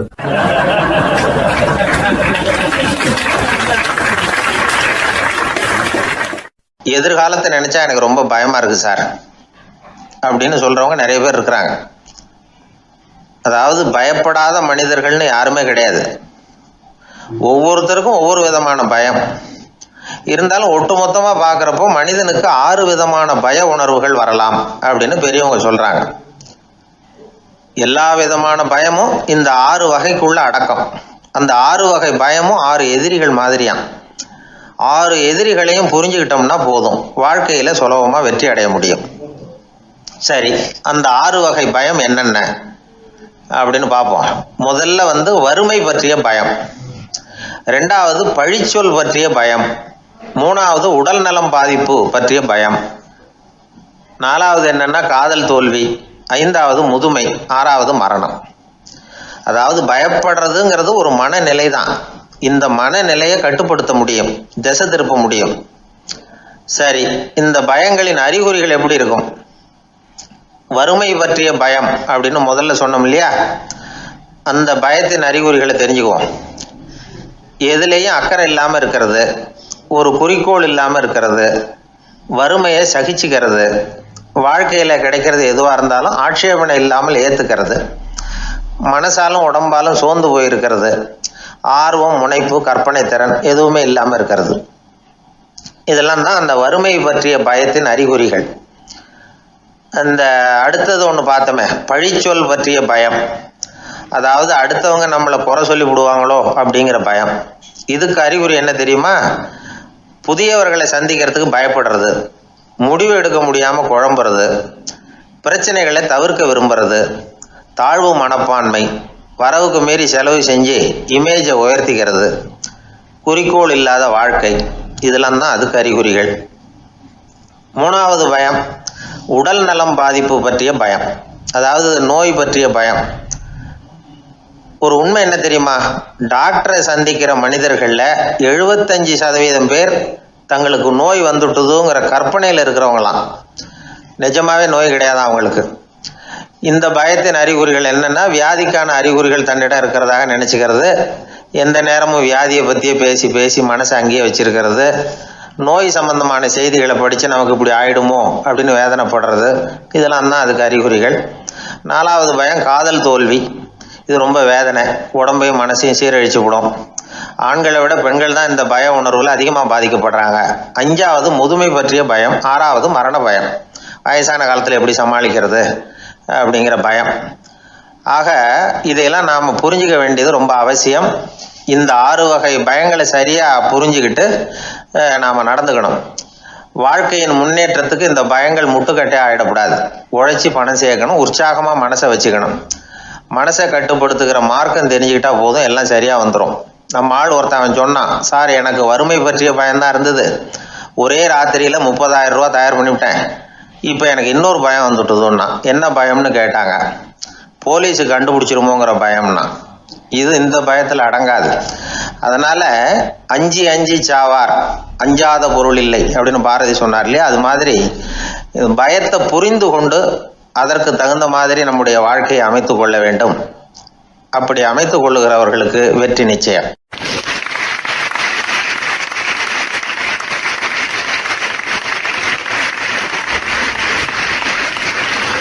ஆயிரத்தி 1816 செப்டம்பர் மாதம் 11 பிரான்ஸ் தேசத்தில் உள்ள ஒரு மருத்துவமனை. அங்கே ஒரு இளம் டாக்டர் கொஞ்ச நாளைக்கு முன்னாடி தான் அந்த ஆஸ்பத்திரியில் புதுசாக வேலைக்கு சேர்ந்துருக்கிறார். அவர் பேர் ரெனே லெனக். அவர் அன்னைக்கு காலையில் அந்த மருத்துவமனையில் அப்படியே ரவுண்ட்ஸ் வந்துக்கிட்டு இருக்கிறார். வார்டில் ஒரு படுக்கையில் ஒரு இளம் பெண் படுத்திருக்கிறார். அந்த பொண்ணுக்கு இருதய நோயாக இருக்கலாம்ங்கிறது மற்ற டாக்டர்கள் சந்தேகம். அந்த காலத்துல எல்லாம் ஒருத்தருடைய இருதய துடிப்பை தெரிஞ்சுக்கணும்னா நோயாளியின் மார்பில் டாக்டர் காதை வச்சு பார்த்து தான் தெரிஞ்சுக்கிறது வழக்கம். ஆனால் இந்த பெண்ணும் இளம் பெண், அந்த டாக்டரும் புதுசாக சேர்ந்துருக்கிறவர். அதனால் பரிசோதனை பண்ண தயங்கினார். கொஞ்ச நேரம் யோசனை பண்ணார். திடீர்னு ஒரு ஞாபகம் வந்தது அவருக்கு. அதாவது அன்னைக்கு விடியற் காலையில் தோட்டத்தில் அப்படி வாக்கிங் போயிட்டு இருந்தப்போ சின்ன பசங்கள்லாம் ஒரு மரக்கட்டையை வச்சு விளையாடிக்கிட்டு இருந்தாங்களாம். அதை இவர் பார்த்துருக்கிறார். அது என்ன விளையாட்டுனா, ஒரு நீளமான மரப்பலகை, அதில் ஒரு முனையில் ஒரு பையன் தன்னுடைய காதை வச்சுக்கிட்டு இருக்கிறான், மறுமுனையில் இன்னொரு பையன் அந்த மரப்பலகையை ஒரு ஆணியால் கீறிக்கிட்டு இருக்கிறான். ஒரு முனையில் ஆணியால் கீறும் பொழுது மறுமுனையில் காதை வச்சிருக்கிற பையனுக்கு அந்த சத்தம் துல்லியமாக கேட்குது. அந்த டாக்டருக்கு காலையில் பார்த்த இந்த விளையாட்டு ஞாபகத்துக்கு வந்துட்டுது. உடனே என்ன பண்ணார் தெரியுமா? ஒரு நீளமான காகிதத்தை எடுத்தார். அதை அப்படியே உருளை மாதிரி உருட்டினார். ஒரு முனையை அந்த நோயாளியின் மார்பில் இடது பக்கம் வச்சார், இன்னொரு முனையில் தன்னுடைய காதை வச்சார். என்ன ஆச்சரியம்! நோயாளியின் மார்பில் நேரடியாக காதை வச்சு கேட்குறத விட துல்லியமாக கேட்டுது இதய துடிப்பு. இதய துடிப்பு மட்டும் இல்லை, மூச்சு இழுத்து விடுறது, திரவ பொருள்களின் அசைவு, எல்லா சத்தமும் தெளிவாக கேட்குது. கிரேக்க மொழியில் ஸ்டெத்தாஸ் அப்படின்னா மார்பு, ஸ்கோப்பின் அப்படின்னா பார்ப்பதுன்னு அர்த்தம். அதனால் டாக்டர் ரெனே லெனக் தான் கண்டுபிடிச்ச கருவிக்கு ஸ்டெத்தஸ்கோப் அப்படின்னு பேர் வச்சார். அவரே முதல் மாடலையும் செஞ்சார். அளவு ரொம்ப பெருசாக இருந்தது, சுலபமாக எடுத்துகிட்டு போகிறது கஷ்டம், அது அவ்வளோ கஷ்டமாக இருந்தது அது. அதனால் அவரே அதை அப்புறம் 2 பிரிவாக தயார் பண்ணார். இது 2 துண்டையும் டாக்டர் தன்னோட கோட்டு பாக்கெட்டில் வச்சுக்கலாம், தேவைப்படுறப்ப எடுத்து ஒன்றா சேர்த்துக்கலாம். இப்படி தான் அவர் ஆரம்பத்தில் பண்ணார். தன்னுடைய இந்த கண்டுபிடிப்பை பற்றி அவர் ஒரு புத்தகம் எழுதினார். நிறைய விற்றுது, புகழும் பணமும் சேர்ந்தது. பணமும் புகழும் சேர்ந்தது மாதிரியே அவருக்கு ஒரு நோயும் சேர்ந்தது. அது என்ன நோயின்னு கண்டுபிடிக்கிறதுக்கும் அவர் கண்டுபிடிச்ச கருவி தான் உபயோகப்பட்டு தான். அவரே அதை கண்டுபிடிச்சார். அவருக்கு வந்திருந்தது காச நோய். 1826 ஆகஸ்ட் மாதம் 13 உலகத்தின் முதல் ஸ்டெதஸ்கோப்பை கண்டுபிடிச்ச டாக்டர் ரெனே லெனக் காலமானார். அவர் சாகிறதுக்கு முன்னாடி மரத்தால் செஞ்சு வச்சுருந்த ஸ்டெதஸ்கோப்பை தனக்கு வேண்டியப்பட்ட ஒரு டாக்டர்கிட்ட கொடுத்து, என்னுடைய சொத்துக்கள்லேயே ரொம்ப வசந்தது அப்படின்னு சொன்னாராம். அதுக்கப்புறம் 3 வெள்ளைக்காரங்க சேர்ந்து இந்த கருவியில் சில மாற்றங்களை பண்ணாங்க. ஆனால் 1829 லண்டனில் டாக்டர் நிக்கோலஸுங்கிறவர் ஒரு காதால் இதய துடிப்பை கேட்குறத விட டாக்டர் 2 காதாலையும் கேட்குறது தான் சரியாக இருக்கும் அப்படின்னு ஒரு கருத்தை வெளியிட்டார். அதுக்கப்புறம் ரொம்ப காலம் கழித்து 1852 ஜார்ஜ் காமான் அப்படிங்கிறவர் ரப்பர் டியூப்களை உபயோகப்படுத்தி 2 காதாலையும் கேட்குற மாதிரி ஒரு புதிய வடிவத்தை அதுக்கு கொடுத்தார். அதுக்கு பிறகு அது படிப்படியாக எவ்வளவோ மாற்றங்கள் இருந்தாலும் ஆரம்பத்தில் டாக்டர் ரெனே லெனக் உருவாக்கின அடிப்படை மாடலை யாரும் மாற்றி அமைக்கலைங்கிறது தான் முக்கியமான விஷயம். நமக்கு தெரிஞ்ச ஒரு ஆஸ்பத்திரி, அதில் ஒரு நோயாளி, காலை நேரத்தில் நர்ஸு அந்த பக்கமாக போயிட்டு இருந்தாங்க. அதை பார்த்துட்டு ஒரு நர்ஸுன்னு கத்துறாரு. நர்ஸு அவசரமாக ஓடி என்ன விஷயம்னு கேட்டாங்க. சிஸ்டர், இங்கே பாருங்கள், உங்கள் டாக்டரை என் நெஞ்சில் அவர் காதை வச்சு கேட்டுக்கிட்டு இருக்கிறார் அப்படின்னார் நோயாளி. சிஸ்டர் பதட்டப்படாமல், அதனால் என்ன, இந்த டாக்டர் பழமையான விஷயங்களில் ரொம்ப நம்பிக்கை உள்ளவர், அதனால் ஸ்டெதாஸ்கோப்பை உபயோகப்படுத்தாமல் காதை வச்சு கேட்குறார், அது ஒன்றும் தப்பு இல்லை அப்படின்னாங்களாம். ஐயோ, அதுக்காக இல்லை சிஸ்டர், இவர் என் நெஞ்சு மேலே தலையை வச்சது நேற்று ராத்திரி 9 மணி, இப்போ விடிஞ்சு போச்சு, இன்னமும் தலையை எடுக்கவே இல்லை, அதுக்காக தான் சந்தேகப்பட்டு உங்களை கூப்பிடுறேன் அப்படின்னாராம்.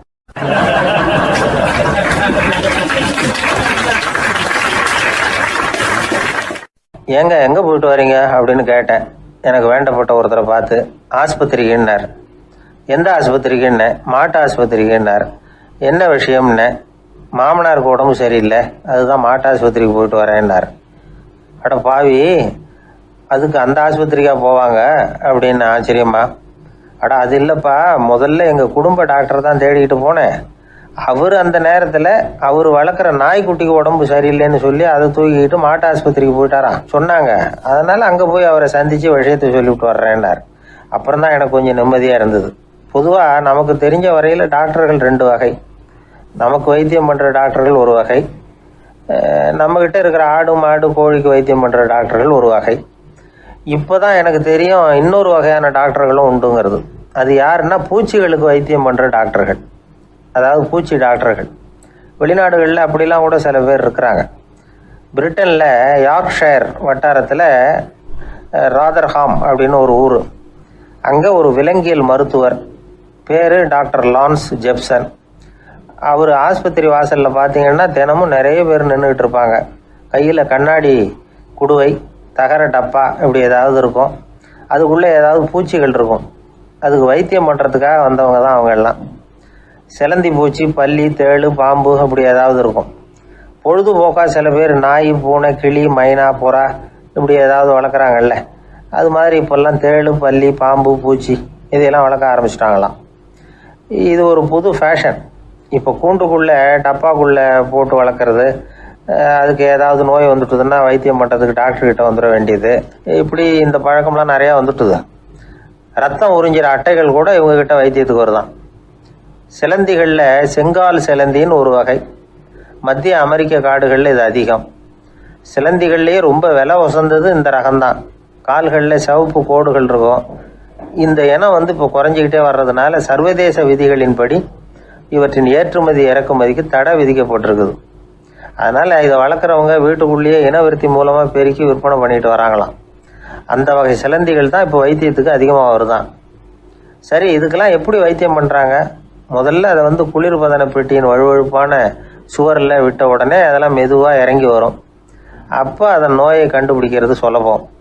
அப்புறம் அதுக்கு கிருமிகளை கொல்லக்கூடிய மருந்துகளையோ வலி நிவாரண மருந்துகளையோ கொடுப்பாங்க. கால் உடைஞ்ச சிலந்திகளுக்கு பசையை கொண்டு ஆப்ரேஷன் பண்ணுவாங்க. சில சிலந்திகளுக்கு உடைஞ்ச காலை எடுத்துட்டா புதிய கால் வளர்ந்துடும். சிலந்திகளை மனிதர்கள் கையில் எடுக்கிறப்போ அது பயந்து போய் கீழே குதிக்குது, அதனால் கால் உடஞ்சி விடுது, இல்லைன்னா வயிறு சேதமடையுது.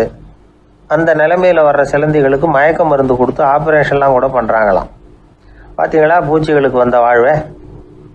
நம்ம ஊர்லேயும் வீடுகளில் பூச்சிகள் வளர்க்குறது உண்டு.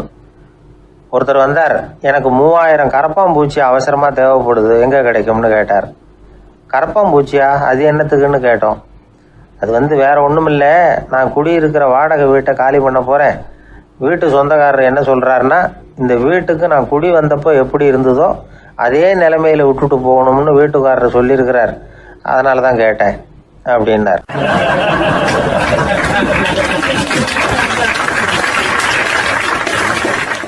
உலகத்தில் எது எதுக்கும் ஆராய்ச்சி கூடங்கள் இருக்குதுல்ல, அது மாதிரி தூக்கத்தை பற்றி ஆராய்ச்சி பண்ணுறதுக்கு ஒரு ஆராய்ச்சி கூடம் இருக்குது. அப்படி ஆராய்ச்சி பண்ணணும்னா அதுக்கு மூழ்கிக்கிட்டு இருக்கணும்ல, அதனால தான் அந்த ஆராய்ச்சி கூடம் இங்கே இல்லை. அமெரிக்காவில் பாஸ்டன் பல்கலைக்கழக மருத்துவமனையில் அது இருக்குது. அங்கே தூக்கத்தை பற்றி பலவிதமான ஆராய்ச்சிகள் பண்ணிகிட்டு இருக்கிறாங்க. அந்த ஆராய்ச்சி கூடத்தில் இயக்குனராக இருக்கிற ஒரு நிபுணர், அவர் என்ன சொல்கிறாரு தெரியுமா? உங்களுக்கு தூக்கம் வரலையா, நீங்கள் நல்லா தூங்குறதுக்கு தாராளமாக சில யோசனைகளை என்னால் சொல்ல முடியும் அப்படிங்கிறார். யோசனை தானே, காசா பணமாக கேட்டு வச்சுக்கலாமே. உணவு, மனநிலை, தூங்கும் இடத்தோட சூழ்நிலை, படுக்கைக்கு செல்கிறப்போ உள்ள பழக்க வழக்கங்கள், இது காரணமாக ஒருத்தருக்கு தூக்கம் வராமல் போகலாம். தூக்கம் வராததுக்கு இதுதான் காரணம்னா அதையெல்லாம் சுலபமாக கட்டுப்படுத்தலாங்கிறார் அவர். தூக்கத்தை வரவழைக்கக்கூடிய ஒரு நல்ல மருந்து உடற்பயிற்சி. ஆனால் ஒன்று, படுக்க போகிற நேரத்தில் இது மாதிரி உடற்பயிற்சிகள் எல்லாம் செய்யக்கூடாது. கொஞ்சம் முன்னாடி பகல்லையே இந்த பயிற்சிகளை செய்கிறது நல்லது. தூக்கம் வராமல் அவதிப்படுறவங்க பிற்பகல் நேரங்களில் காஃபி, டீ இது மாதிரி பானங்களை சாப்பிடக்கூடாது. மது அருந்துறது கூட தூக்கத்தை பாதிக்கும். வெது வெதுப்பான நீரில் குளிக்கிறது, தியானத்தில் ஈடுபடுறது, ஓய்வாக இருக்கிறது, படுக்கிறது, அதாவது படுக்கிறதுக்கு முன்னாடி ஒரு கோவலை பால் சாப்பிட்றது, இதெல்லாம் தூக்கத்தை வரவழைக்கிறது ரொம்ப உதவியாக இருக்கும். இன்னொரு விஷயம் என்னென்னா, தூங்கி ஆகணுமேங்கிற கவலை வேண்டியதில்லை. அப்படி நினச்சி கவலைப்படுறதை விட்டுடணும். தூக்கம் வரலையா, உடனே படுக்கையை விட்டு எழுந்திரிக்க வேண்டியது. வெளியில் வாங்க, வேறு ஏதாவது வேலையில் ஈடுபடுங்க, கொஞ்சம் நேரம் உலாவுங்க, அல்லது ஏதாவது ஒரு புஸ்தகத்தை எடுத்து படிங்க. களைப்பு ஏற்பட்டால் மறுபடியும் படுக்கைக்கு போங்க, தூக்கம் தானாக வந்துடும். ஒரு விஷயத்தை மட்டும் நல்லா ஞாபகத்தில் வச்சுக்கணும். படுக்கைக்கு போகிறப்போ உங்கள் மற்ற எல்லா பிரச்சனைகளையும் மறந்துடணும். அது எப்படி சார் முடியும், அந்த நேரம் தானே எல்லா பிரச்சனையும் வரிசையாக ஞாபகத்துக்கு வருது அப்படின்னு நாம் நினைக்கலாம். ஆனால் பழக்கத்தில் அதை நாம் மாற்றிக்க முடியும். கொஞ்சம் முயற்சி பண்ணணும், அவ்வளோதான். இது எல்லாமே ஆராய்ச்சி பண்ணி பார்த்துட்டு அந்த நிபுணர் சொல்கிற கருத்து தான். இன்னொரு விஷயமும் அவர் சொல்கிறார். அது என்னென்னா, உடல் கோளாறு காரணமாக தூக்கம் வராமல் அவதிப்படுறவங்களுக்கெல்லாம் இந்த யோசனைகள் சரியாக வராது அப்படிங்கிறார். அதுக்கெல்லாம் மருத்துவ சிகிச்சை கொடுத்து தான் சரி பண்ணணும். சில பேருக்கு நடு ராத்திரியில் மூச்சு திணறல் ஏற்பட்டு தூக்கம் வராமல் போயிடும். ஊரெல்லாம் தூங்குறப்போ தான் மட்டும் தூங்காமல் மூழ்கிட்டு இருக்கிறது, ஊரெல்லாம் மூழ்கிட்டு இருக்கிறப்போ தான் மட்டும் தூங்குறது, இது மாதிரி கோளாறுகளால் சில பேர் பாதிக்கப்படலாம். கால் தசை முறுக்கிக்கிறதுனால சில பேருக்கு அடிக்கடி விழிப்பு வரலாம். மன அழற்சி காரணமாக சில பேருக்கு தூக்கம் வராது. இது மாதிரி கோளாறுகளுக்கெல்லாம் அதுக்கு தகுந்த மாதிரி சிகிச்சை கொடுத்து தான் சரி பண்ண வேண்டியிருக்கும். எந்த கோளாறும் இல்லாமல் தூக்கம் வரலைன்னா ஆரம்பத்தில் சொன்ன முறைகளை கடைபிடிச்சு பார்க்கலாம். தூக்கம் வந்ததுன்னா யோசனை சொன்ன அந்த நிபுணருக்கு நன்றி சொல்லலாம். ஒருத்தர், ஏன் சார் பஸ்ஸில் தூங்குறது கெட்ட பழக்கமானு கேட்டார். இல்லையே,